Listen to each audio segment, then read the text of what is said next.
Hello class! This module will complete the module 7.2 for the origins of quantum theory. So our last topic is Heisenberg's uncertainty principle. So Heisenberg, he found that when you try to observe the wave nature of the electron, you can't observe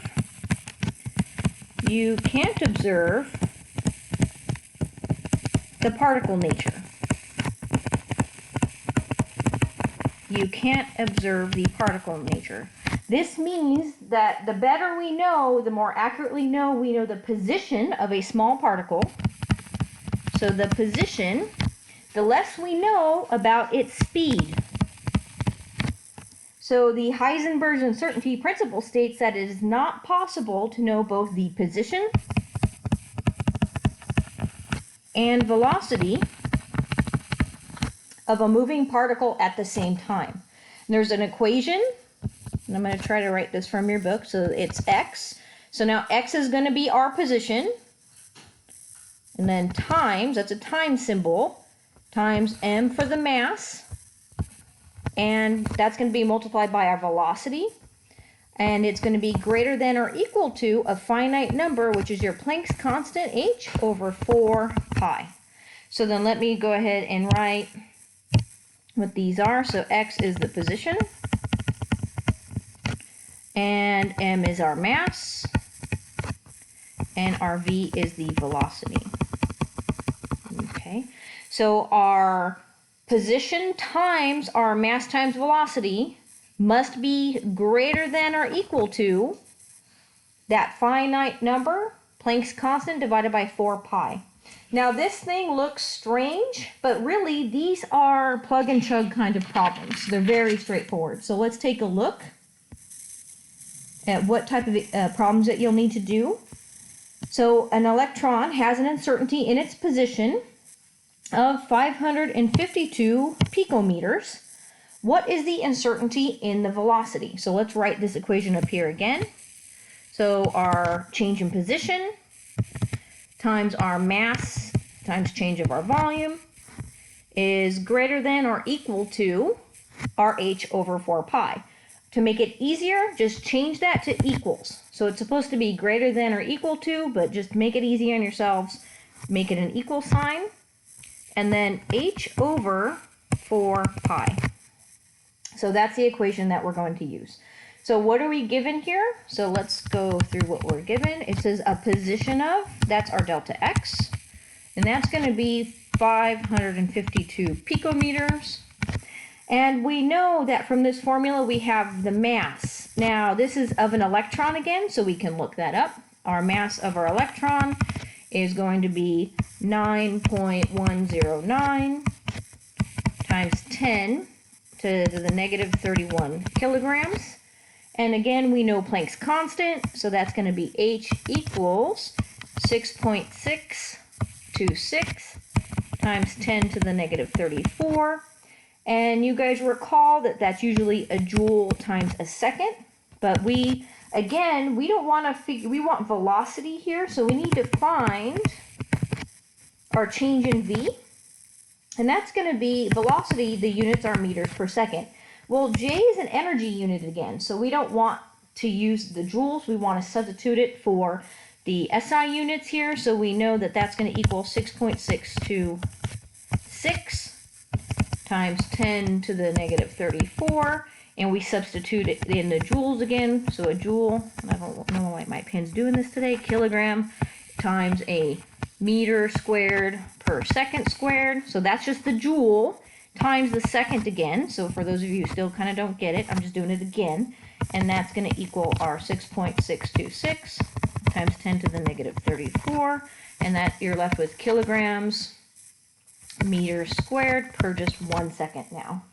Okay, so at this point, we know that we want to find our delta V, our change in our velocity. So we have to manipulate our equation. We have to do some algebra.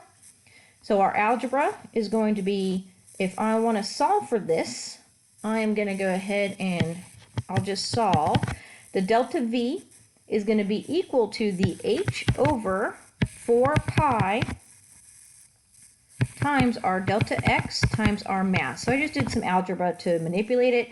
The way you would do that is you just divide both sides by the delta x times the m. Those cancel. Then you divide this side by, I don't have any space, delta x times m. And then that flips up to the top. Okay, so here's the formula rearranged. So then our delta V is going to equal our Planck's constant, 6.626 times 10 to the negative 34 kilogram meter squared per second.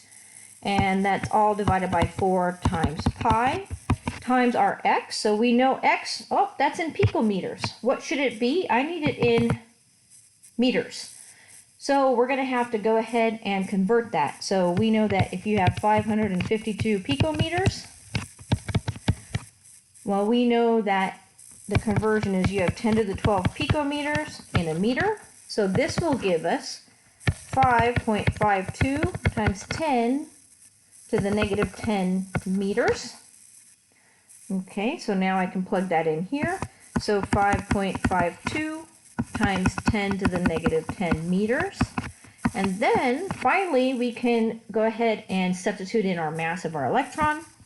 And that's 9.109 times 10 to the negative 31 kilograms. So here we know kilograms will cancel. Okay, kilograms cancels. And then our meters will cancel. And then we're left with a meter and a second. Well, that's perfect. So we want meters per second. It's a velocity. So our final value or answer is 1.05 times 10 to the 5 meters per second. So the uncertainty in our velocity is 1.05 times 10 to the 5 meters per second. Again, these problems, the formula looks kind of weird at first, but they're just make that greater than or equal sign into an equal sign, and they're plug and chug kind of problems. The final part of this module, I want to review all of these origins of quantum theory topics just to put things in perspective. So let's go back and refresh our memory on classical mechanics versus quantum mechanics. So we began this module series with talking about the black body radiation. So we thought, or we didn't think, physicists back in the day thought that as frequency increases, the intensity continues to increase indefinitely.